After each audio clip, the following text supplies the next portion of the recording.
ஒரு சொத்தினை பத்திரப்பதிவின் மூலம் பெற்றுக்கொண்டு ஒரு கிரயமோ அல்லது மற்ற அடிப்படையிலோ அந்த சொத்தை பெற்றதுக்கு பிறகு அதனுடைய பட்டா வழங்குதல் உங்களுக்கு வருவாய்த்துறையின் கீழ், குறிப்பாக தாசில்தார், ஆர்ஐ போன்ற அந்த அதிகாரிகளின் கீழ் வருகிறது.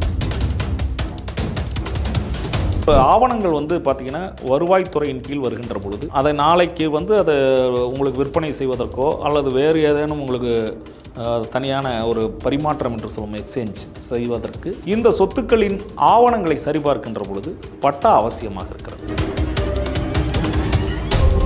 பத்திரப்பதிவு செய்கின்ற அன்றே பட்டா வழங்க முடியும் என்று ஒரு உத்தரவு வந்தபோது இங்கே இருக்கக்கூடிய வருவாய் ஆய்வாளர்கள், இந்த ரெவென்யூ இது சார்ந்து இருக்கக்கூடிய வருவாய் ஆய்வாளர்கள், விஓஓ போன்றவர்களும் அதற்கு கடும் எதிர்ப்பு தெரிவித்து பத்திரப்பதிவு செய்கின்ற அன்றைக்கே பட்டா வழங்கக்கூடாது என்பதை எதிர்ப்பு தெரிவித்தார். வருவாய்த்துறையில் பட்டா வழங்குவதற்கு பல்வேறு நடைமுறை சிக்கல்கள் இருக்கின்ற காரணத்தால் நாம் சொல்வது என்னென்றால், பத்திரப்பதிவு துறையும் வருவாய்த்துறையும் ஒரே துறையின் கீழ் இணைத்து விட்டால் ஒரு பத்திரம் அன்றைக்கு பதிவு செய்கின்ற அன்றே பட்டா மாற்றம் நிகழ்ந்துவிடும். அந்த வருவாய் ஆய்வாளர்கள், கிராம நிர்வாக அலுவலர்கள் போன்ற அவர்களுடைய ஆதாயத்திற்காக இதை அவர்கள் ஏற்றுக்கொள்வதில்லை என்பதுதான் ஒரு கசப்பான உண்மை. பத்திரப்பதிவு துறையில் உங்களுக்கு முறையில்லாத கட்டணங்களும் வசூலிக்கப்படுவதாக குற்றச்சாட்டு. பத்திரப்பதிவு துறையோ பட்டா சம்பந்தப்பட்ட பிரச்சனைகளில் அவசரப்பட்டு செய்கின்ற பொழுது. வணக்கம். இன்றைக்கு நம் சட்டத்தின் அடிப்படையில் பட்டா, சிட்டா மற்ற நிலம் சம்பந்தப்பட்ட ஆவணங்கள் எப்படி பெறுவது என்பது குறித்து தான் பார்க்க இருக்கிறோம். பொதுவாகவே ஒரு சொத்து, நிலம், வீடு இது போன்று ஏதேனும் ஒரு பத்திரப்பதிவு செய்யக்கூடிய அளவிற்கு வாங்கக்கூடிய சொத்துக்களை பதிவு செய்வது மட்டுமல்லாமல் அதற்குரிய முறைப்படி பட்டா, சிட்டா, அடங்கல் என்று சொல்லக்கூடிய நம்முடைய அந்த தொடர்ச்சியாக அதை ரெவென்யூ என்று சொல்லுவோம் வருவாய்த்துறை ஆவணங்களை எப்படி பெறுவது என்பதுதான் நம்முடைய இந்த நிகழ்வின் மூலம் சொல்லவிருக்கிறோம். ஒரு சொத்தினை பத்திரப்பதிவின் மூலம் பெற்றுக்கொண்டு ஒரு கிரயமோ அல்லது மற்ற அடிப்படையிலோ அந்த சொத்தை பெற்றதுக்கு பிறகு அதனுடைய பட்டா வழங்குதல் உங்களுக்கு வருவாய்த்துறையின் கீழ், குறிப்பாக தாசில்தார், ஆர்ஐ போன்ற அந்த அதிகாரிகளின் கீழ் வருகிறது. சிட்டா அடங்கல் என்பது அது குறித்து உங்களுக்கு அந்த கணக்கு வழக்குகளை பராமரிக்கக்கூடிய அந்த பகுதிக்கு உட்பட்ட விஏஓ என்று சொல்லக்கூடிய கிராம நிர்வாக அலுவலர் மற்றும் அதற்குரிய அதிகாரிகளை அதை அணுகித்தான் பெற வேண்டும். பொதுவாகவே ஒரு ஆவணங்கள் பார்த்திங்கன்னா வருவாய்த்துறையின் கீழ் வருகின்ற பொழுது அதை நாளைக்கு அதை உங்களுக்கு விற்பனை செய்வதற்கோ அல்லது வேறு ஏதேனும் உங்களுக்கு தனியான ஒரு பரிமாற்றம் என்று சொல்லும் எக்ஸ்சேஞ்ச் செய்வதற்கு இந்த சொத்துக்களின் ஆவணங்களை சரிபார்க்கின்ற பொழுது பட்டா அவசியமாக இருக்கிறது. ஒன்று. அடுத்ததாக அந்த சொத்தில் நம்முடைய பொசஷன் என்று சொல்லக்கூடிய நம்முடைய இருப்பு, அந்த சொத்தில் நாம் இருக்கிறோம் என்பதற்கான ஒரு அத்தாட்சியாக சொல்வது தான் சிட்டா அடங்கல். இந்த பத்திரப்பதிவின் மூலம் வரக்கூடிய அந்த ஆவணத்தை நகலாக கொடுத்து சிட்டா அடங்கல் வாங்குவதற்கு, பட்டா வாங்குவதற்கு இதற்கான நடைமுறைகளை அரசு இப்பொழுது ஆன்லைன் என்று சொல்லக்கூடிய அந்த இணைய சேவையின் மூலம் இணைக்கப்பட்டிருக்கிறது. இவற்றையெல்லாம் ஒன்று சேர்த்து வாங்குவதற்கு இ சேவை மையத்தில் வாங்க முடியும். அதே நேரத்தில் முன்பு பார்த்திங்கன்னா மேனுவல் பட்டா, மேனுவல் சிட்டா என்று சொல்லக்கூடிய அந்த அடங்கல் இதையெல்லாம் ஏற்கனவே பார்த்திங்கன்னா கணக்கு, அதாவது அந்த விஓ என்று சொல்லக்கூடிய கிராம நிர்வாக அலுவலர்கள் மற்றும் தாசில்தார், வருவாய்த்துறை இருக்கக்கூடிய ஆர்ஐ என்று சொல்லக்கூடிய வருவாய் ஆய்வாளர் இவர்களுடைய அந்த பராமரிப்பு புத்தகத்தின் கீழ் எழுதப்பட்டு அது குறித்து அதனுடைய நகல்களை உங்களுக்கு சர்டிஃபைடு காப்பி என்று சொல்வார்கள், சான்றிட்ட நகல்களை வழங்குவது நடைமுறையாக இருந்து வந்தது. காலப்போக்கில் கணினி மூலமாக அனைத்தையும் உங்களுக்கு கம்ப்யூட்டரைஸ்ட் என்று சொல்லக்கூடிய கணினிமயமாக்கப்பட்டதற்கு பிறகு இந்த பட்டா, சிட்டா அடங்கல் அனைத்தையுமே நம்ம ஆன்லைன் என்று சொல்லக்கூடிய கணினி மூலமாக பெறக்கூடிய வாய்ப்புகள் இருக்கிறது. இன்னொன்றாக பத்திரப்பதிவு செய்த பிறகு அந்த பத்திரப்பதிவு செய்கின்ற அன்றே பட்டா வழங்க முடியும் என்று ஒரு உத்தரவு வந்தபோது இங்கே இருக்கக்கூடிய வருவாய் ஆய்வாளர்கள், இந்த ரெவென்யூ இது சார்ந்து இருக்கக்கூடிய வருவாய் ஆய்வாளர்கள், விஓஓ போன்றவர்களும் அதற்கு கடும் எதிர்ப்பு தெரிவித்து பத்திரப்பதிவு செய்கின்ற அன்றைக்கே பட்டா வழங்கக்கூடாது என்பதை எதிர்ப்பு தெரிவித்தார்கள்.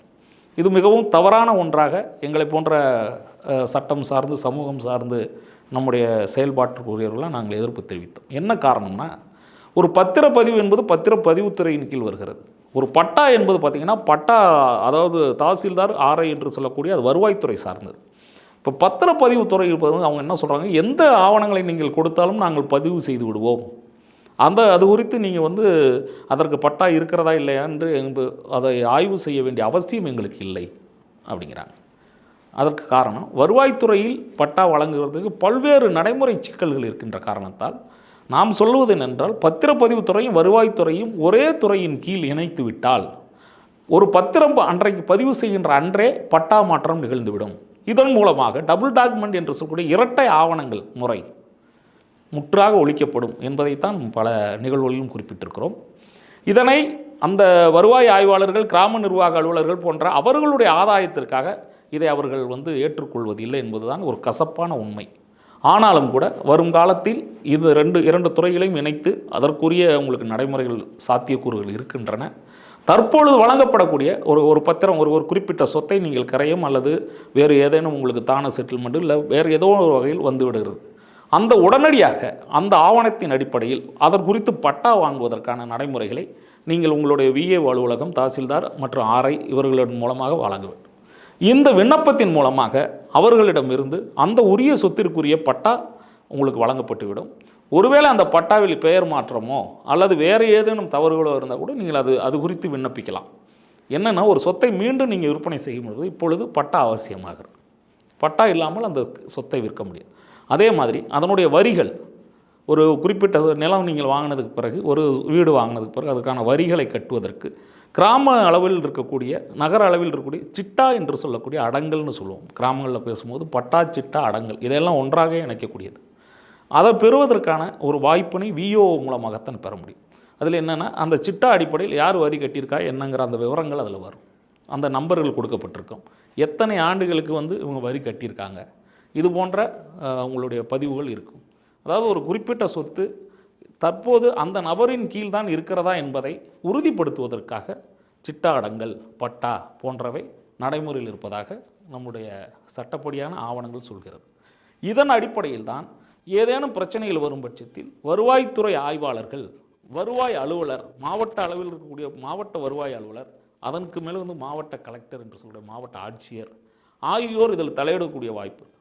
பெரும்பாலான எங்களுடைய சிவில் சம்பந்தமான வழக்குகளில் வருகின்ற பிரச்சனை என்னவென்றால், முதலில் உங்களுக்கு பத்திரப்பதிவுத்துறையின் கீழ் செய்யக்கூடிய பதிவு அன்றைக்கு ஒரு ஆவணத்தை அதை சரிபார்த்தல் தவறு செய்யப்படுகிறது. என்னென்னா அந்த ஆவணங்களின் அடிப்படையில் பட்டாவை சரிபார்க்காமல் உங்களுக்கு அந்த ஆவணங்களின் அடிப்படையில் அது ஒரு சொத்து சரியான முறையில் ஒரு சட்ட உரிமை லீகலர் என்று சொல்லக்கூடிய வாரிசு அடிப்படையில் வந்திருக்கிறதா இதையெல்லாம் பார்க்காமல் அந்த சொத்து விற்பனை செய்யப்படுகின்ற பொழுது அந்த சொத்து வேறு ஒருவரின் பேரில் பட்டா இருந்தால் அந்த பத்திரப்பதிவு செல்லாது. ஒன்று.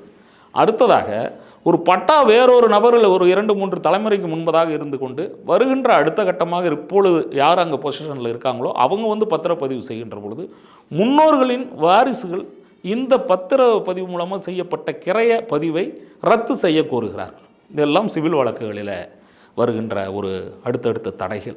அடுத்ததாக ஒரு சொத்து உங்களுக்கு ஒரு 15-20 ஆண்டுகளுக்கு முன்பு விற்பனை செய்யப்பட்டிருக்கிறது. விற்பனை செய்யப்பட்ட பொழுது அந்த சொத்தினுடைய மதிப்பு என்பது அன்றைக்கு கைட்லைன் மதிப்பாக இருக்கட்டும், மார்க்கெட் மதிப்பு குறைவாக இருக்கிறது. ஒரு குறிப்பிட்ட காலத்தில் ஏதேனும் ஒரு வகையில் அந்த சொத்திற்கான மதிப்பு திடீரென்று அதிகமாக வருகின்ற பொழுது அந்த சொத்தை விற்பனை செய்தவர்களுடைய பிள்ளைகள், வாரிசுகள், அவர்கள் லீகலர் என்று சொல்லக்கூடிய சட்ட உரிமைப்படியான வாரிசுகள் இந்த கிரயத்தை செல்லாது என்று வழக்கு தொடுக்கின்ற வாய்ப்புகளும் இப்போது நிறைய இருக்கிறது. இதெல்லாம் தார்மீக அடிப்படையில் செய்யக்கூடாது என்றாலும் இன்றைக்கு ஒரு பண ஆதாயத்திற்காக இது போன்ற வழக்குகள் தாக்கல் செய்யப்பட்டு நீதிமன்றத்தின் நேரத்தை விரயம் செய்கின்றன. இப்படியெல்லாம் பல நடைமுறைகள் இருக்கின்ற காரணத்தினால் அடிப்படையில் பட்டா, சிட்டா, அடங்கல் குறித்து நாம் பேசுகின்ற இதே வேளையில் ஒரு அடிப்படையில் முதல்ல ஒரு விற்பனையோ ஒரு உங்களுக்கு கிரயம் மற்ற வேறேனும் பரிமாற்றங்கள் செய்யும்போது ஒரு வழக்கறிஞர் மூலமாக ஒரு லீகல் ஒப்பீனியன் என்று சொல்லக்கூடிய அந்த சட்ட கருத்துரை பெற்று அந்த சொத்தை நீங்கள் கிரயம் செய்யலாம் அல்லது வேறு பரிமாற்றம் செய்யலாம். செய்தால்தான் நாளை எதிர்காலத்தில் இது குறித்து உங்களுக்கு பிரச்சனைகள் வராமல் இருக்கும். வழக்கறிஞர் கட்டணம் ஒரு சிறிய தொகை தான் கொடுக்க வேண்டியிருக்கும். அதற்கு யோசனை செய்து கொண்டு நீங்கள் இது போன்ற உங்களுக்கு பத்திரப்பதிவு துறையோ பட்டா சம்பந்தப்பட்ட பிரச்சனைகளில் அவசரப்பட்டு செய்கின்ற பொழுது உங்களுக்கு அந்த குறிப்பிட்ட பத்திரப்பதிவையே கிரயத்தையே ரத்து செய்யக்கூடிய சூழல் அல்லது பட்டா வேறு பேரில் இருந்தால் பட்டாவே ரத்து செய்யக்கூடிய இப்படியெல்லாம் நீதிமன்றத்துக்கு பல பணிகளுக்காக அலைய வேண்டிய சூழல் வந்துவிடும். அதைத்தான் மீண்டும் சொல்லுகிறோம். உங்களுடைய சொத்தை ஒரு குறிப்பிட்ட இடத்துலேருந்து ஒரு குறிப்பிட்ட கிரயம் மற்ற பரிமாற்றம் ஆகியவற்றில் மாறும் பொழுது அது குறித்த ஆவணங்களை சரிபார்ப்பதற்கு ஒரு வழக்கறிஞரிடம் முறைப்படி நீங்கள் அணுக வேண்டும் என்பதையும் தெரிவித்துக் கொள்கிறோம். இன்னொரு செய்தி, இது போன்ற நடைமுறைகள் இருக்கின்ற பொழுது வழக்கறிஞர்களின் பார்வை மட்டுமல்லாமல் இது லீகல் ஒப்பீனியன் என்று சொல்லுகின்ற அந்த சட்ட கருத்துறையை பத்திரப்பதிவுத்துறையின் கீழ் இயங்கக்கூடிய அதற்கும் வந்து கட்டாயமாக்கினால் நாளைக்கு இது வழக்கு குறித்து வருகின்ற பொழுது ஒரு கருத்துரையின் அடிப்படையில் அந்த வழக்கு முதலில் நீதிமன்றத்தில் ஏற்றுக்கொள்ளப்படத்தக்கதா இல்லையா என்பதையும் பார்க்க முடியும். இதையெல்லாம் காலப்போக்கில் கொண்டு வர வேண்டும் என்பதைத்தான் நாம் பல நிகழ்வுகளிலும் சொல்லி வருகிறோம். அந்த அடிப்படையில் பார்க்கின்ற போது இன்றைக்கு அடிப்படையில் கிராமங்களிலும் உங்களுக்கு புறநகர்களிலும் நகர்களிலும் சொத்து சம்பந்தமான பல சிக்கல்கள் வருவதற்கான காரணங்கள் அடிப்படை பத்திரப்பதிவு துறையில் இயங்கக்கூடிய அங்கு நடக்கக்கூடிய முறைகேடுகள், அடுத்ததாக பட்டா வழங்கக்கூடிய அதிகாரிகளின் மெத்தன போக்கு, இன்னும் சொல்லப்போனால் அவர்கள் வழங்குகின்ற போது தவறுதலாக வழங்கக்கூடிய ஒரு சூழல், அடுத்ததாக கிராம நிர்வாக அலுவலர்கள் அங்கே இருக்கக்கூடிய மக்களை அலைகழிக்கின்ற போக்கில் உடனடியாக ஆவணங்களை தராமல் இருப்பது, இதையெல்லாம் நாம் வந்து பார்த்திங்கன்னா உங்களுக்கு தமிழ்நாடு அரசினுடைய வருவாய்த்துறைக்கும் இன்னும் சொல்லப்போனால் தலைமை செயலாளர் உள்ளிட்ட வருவாய் அனைத்து அலுவலர்களுக்கும் தெரியப்படுத்தியிருக்கிறோம். இதையெல்லாம் தொடர்ச்சியாக வழக்கறிஞர்கள் மூலமாக ஒரு சட்ட விழிப்புணர்வு ஏற்படுத்துகின்ற பொழுது மக்களுக்கான எளிதான நடைமுறைகள் வர வேண்டும் என்பதுதான் நம்முடைய கோரிக்கை. அந்த அடிப்படையில் பார்க்கின்ற போது வரும் காலத்தில் பத்திரப்பதிவு எளிதாக்கப்பட வேண்டும். குறிப்பாக பத்திரப்பதிவில் வந்து பார்த்திங்கன்னா அதிகமான கட்டணங்கள் இன்றைக்கு, அது மட்டும் இல்லாமல் பத்திரப்பதிவு துறையில் உங்களுக்கு முறையில்லாத கட்டணங்களும் வசூலிக்கப்படுவதாக குற்றச்சாட்டுகள் இருக்கிறது. பட்டா வழங்கப்படக்கூடிய அந்த வருவாய்த்துறையிலும் இது போன்ற உங்களுக்கு முறைகேடுகள் நடைபெறுகின்றன. இப்படியாக அரசு சார்ந்து ஒரு சாதாரண ஒரு பொதுஜனம் ஒரு ப்ராப்பர்ட்டி என்று சொல்லக்கூடிய ஒரு சொத்தினை வாங்குகின்ற பொழுது அது குறித்து அவர்கள் வாங்குகின்ற தொகையை விட மற்றவர்கள் செலவழிக்கின்ற தொகை அதிகமாக இருக்கிறது என்ற குற்றச்சாட்டு இருக்கிறது. இதையெல்லாம் களைய வேண்டுமானால் ஒவ்வொரு துறையிலும் இருக்கக்கூடிய அந்த உயர் அலுவலர்கள் குறிப்பாக இது குறித்து ஆய்வு செய்யக்கூடிய அந்த உங்களுக்கு முறைப்படியான இயங்கக்கூடிய சட்டத்தின் அடிப்படையில் விழிப்புணர்வு அதிகாரிகள், குறிப்பாக லஞ்ச ஒழிப்புத்துறை அதிகாரிகள்லாம் இது போன்ற துறைகளில் கொஞ்சம் கவனம் செலுத்த வேண்டும் என்பதையும் நாம் குறிப்பிட்டு சொல்ல வேண்டியிருக்கிறது. முறைப்படி ஒரு சொத்து வாங்குவது, ஒரு நிலம் வாங்குவது, ஒரு வீடு வாங்குவது, இது போன்ற நடைமுறைகளை மிகவும் எளிதாக்குவதற்கு பத்திரப்பதிவுத்துறை மட்டுமல்ல, பட்டா வழங்கல் குறிப்பிட்டு ஒரு ஆவணங்களின் அடிப்படையில் தான் வழங்கப்பட வேண்டும். இதையெல்லாம் ஒருங்கிணைத்து மக்களுக்கான ஒரு எளிய, அதாவது ஆன்லைன் சொல்லக்கூடிய கணினிமயமானாலும் கூட கணினிமயத்திலும் தவறுகள் நடக்கிறது. அதையும் சரிபார்ப்பதற்குரிய அதிகாரிகளை நியமிக்க வேண்டும். இன்னொரு செய்தி, பட்டா வழங்குவது குறித்து ஒரு விழிப்புணர்வை ஒரு முகாம்கள் இட்டு இந்த குறிப்பிட்ட ஒரு 3 மாதத்திற்குள் வழங்கப்பட வேண்டும். இன்னொன்று, ஒரு சொத்தினை அளப்பதற்கு சர்வேயர்களுக்கு உங்களுக்கு விண்ணப்பிக்கின்ற பொழுது அந்த சர்வேயர்கள் 3 மாதத்திற்குள் அளந்து கொடுக்கவில்லை என்றால் சர்வேயர்கள் மீது நடவடிக்கை எடுக்கலாம். அவர்களுக்கு உங்களுக்கு அந்த தண்ட கட்டணம் என்று ஃபைன் போடக்கூடிய சூழலும் இருக்கிறது. இதையும் பொதுமக்கள் தெரிந்து கொள்ள வேண்டும். பொதுவாக நம்முடைய வியர்வையை சிந்தி வாங்குகின்ற சொத்தை முறைப்படி நம்முடைய பெயரில் இருக்கிறதா என்பதை உறுதி செய்வதற்கு பட்டா அடிப்படை இருக்கிறது. அந்த அடிப்படையில் பார்க்கின்ற பொழுது இந்த நடைமுறைகளை அனைத்தையும் பொதுமக்களுக்கு விழிப்புணர்வோடு தெரிவித்துக் கொள்வதில், குறிப்பாக நம்முடைய வாய்ஸ் ஆஃப் லா மூலமாக தெரிவித்துக் கொள்வது நாங்கள் மகிழ்ச்சி அடைகிறோம். என்றைக்கும் உங்களுக்கு பொதுமக்களுடைய அந்த உரிமைகளை சட்ட உரிமைகளாக மதித்து அதை முறைப்படி தெரிந்து கொண்டு மக்கள் அதன்படி உங்களுக்கு சொத்து விற்பனை, கிரயம், பரிமாற்றம் ஆகியவற்றை செய்து கொள்வதும், பட்டா சிட்டா அடங்கல் ஆகியவற்றை முறைப்படி விண்ணப்பித்து வாங்குவதும் அவர்களுக்கு எதிர்காலத்திற்கு நல்லது என்பதை மீண்டும் ஒரு முறை வலியுறுத்தி சொல்கிறோம். பொதுவாகவே கிராமங்களில் பார்த்தீங்கன்னா ஒரு சொத்தை வாங்கினதுக்கு பிறகு என்ன பண்ணிடுவாங்கன்னா, முன்னாடி ஒரு 10-20 ஆண்டுகளாக சொத்தை வாங்கினதுக்கு பிறகு அது குறித்து எந்த விழிப்புணர்வும் இல்லாமல் பட்டா முதலான எந்த நடைமுறைகளுக்கும் செல்ல மாட்டார்கள். அதன் பிறகு அந்த சொத்தின் மீது ஏதேனும் வில்லங்கம் வருகின்ற பொழுது அல்லது அவர்களுடைய உறவினர்களுக்குள்ளோ அவர்களுடைய வாரிசுகளுக்குள்ளோ பிரச்சனை ஏற்படும் பொழுது தான் ஏன் பட்டா இல்லை என்ற ஒரு கேள்வி வரும். அப்பொழுது திரும்ப பட்டா அப்ளை பண்ணக்கூடிய சூழல் வரும்போது ஒரு காலம் கடந்திருக்கும். இன்னும் அதில் ஏதேனும் ஒரு வில்லங்கம் உருவாகி இருக்கக்கூடிய வாய்ப்பும் இருக்கிறது. இதையெல்லாம் களைவதற்குத்தான் ஆரம்ப கட்டத்திலே பட்டா அப்ளை பண்ணி வாங்கணும்னு சொல்கிறோம். ஒன்று. அடுத்து இந்த சிட்டா அடங்கல் போன்ற பார்த்திங்கன்னா ஒரு குறிப்பிட்ட பகுதியில் கிராமங்களில் ஒரு இடம் இருக்குதுன்னு வைங்களேன். அந்த இடத்துல இன்னொரு பகுதியில் இருக்கவங்க அந்த வரியை கட்டிட்டு அவங்களுடைய பொசிஷன்னு சொல்லக்கூடிய அவங்களுடைய பராமரிப்பில் கொண்டு போகிறதும் நடக்குது. இது இல்லாமல் பார்த்திங்கன்னா பட்டா வழங்கக்கூடிய பட்டாவிற்கு உரிய முறைப்படியான சட்டப்படியான நிலங்கள் தவிர புறம்போக்கு, நத்தம் புறம்போக்கு, அரசு நத்தம் புறம்போக்கு இப்படியான வகைப்பாடுகளும் இருக்கின்றன.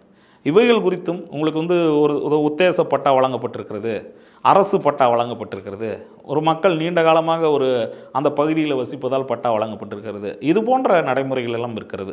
இன்னும் சொல்லப்போனால் நீர்நிலை சார்ந்த பகுதிகளில் குடியிருப்புகள் இருக்கக்கூடாது, நீர்நிலை ஆக்கிரமிப்புகளில் குடியிருப்புகள் இருக்கக்கூடாது என்பதை ஏற்கனவே அரசு பல உத்தரவுகள் விட்டிருந்தாலும் அந்த ஏரி, குளம், ஓடை போன்ற அந்த புறம்போக்கு அரசும் புறம்போக்குன்னு சொல்லுவாங்க, நீர்நிலை புறம்போக்கு. அதில் வந்து மக்கள் வந்து ஆக்கிரமித்து இருக்கக்கூடிய சூழலையும் பிறகு அவர்களை அகற்றுவதற்கு பல நடவடிக்கைகள் எடுப்பதையும் நாம் பார்க்கிறோம். அது குறித்தெல்லாம் பல்வேறு விழிப்புணர்வுகளை ஏற்படுத்த வேண்டும். எந்த ஒரு அரசு நிலத்திலும் மற்றவர்கள் ஆக்கிரமிப்பு செய்யக்கூடாது என்பதுதான் விதி. ஆக்கிரமிப்பு செய்து அதில் வீடுகளை கட்டிவிட்டு எங்களை வீடு கட்டிட்டு வெளியேற்ற சொல்கிறாங்க அப்படிங்கிறத மக்கள் சொல்ல முடியாது. அது குறித்து அப்புறம் காவல்துறையோ அரசோ நடவடிக்கை எடுக்கும்போது மீண்டும் அவர்கள் அரசு மீதோ மற்றவர்கள் மீதோ குற்றம் சாட்டக்கூடிய சூழல் இருக்கக்கூடாது. இதையும் நாம் கவனத்திற்கு வைத்துக்கொள்ள வேண்டும். அடுத்ததாக நீண்ட காலமாக பல்லாண்டு காலம் அந்த இடத்துல வந்து இப்போ உங்களுக்கு ஒரு குறிப்பிட்ட இடத்துல வசிச்சுக்கிட்டு இருக்கோம், எங்களுக்கு வந்து அந்த இடத்துல வேறு வழி இல்லை, அந்த பகுதி நாங்கள் இருக்கிறதுனால மற்றவங்களுக்கு வந்து எந்த விதமான உங்களுக்கு தொந்தரவும் இல்லை அப்படிங்கிறத அரசுக்கு தெரிவிக்கப்படும் போது அரசு ஒரு முடிவு எடுத்து அதில் பட்டா வழங்கலாமா இல்லையா என்ற முடிவை ஏற்படுத்த வேண்டும். அந்த மாதிரியான சூழ்நிலையில் தான் இது போன்ற பிரச்சனைகளை உங்களுக்கு தீர்வு செய்ய முடியும் என்பதையும் சொல்லிக்கொண்டு இந்த நடைமுறைகளை இந்த வழிமுறைகளை எல்லாம் முறையாக மக்கள் பின்பற்றி அவர்களுடைய இடம் சார்ந்து சொத்து சார்ந்து மற்ற அனைத்து உங்களுக்கு உரிமைகளையும் பெற்றுக்கொள்ளலாம் என்பதை நம்முடைய நிகழ்ச்சியின் மூலம் சொல்லிக்கிறோம். நன்றி, வணக்கம்.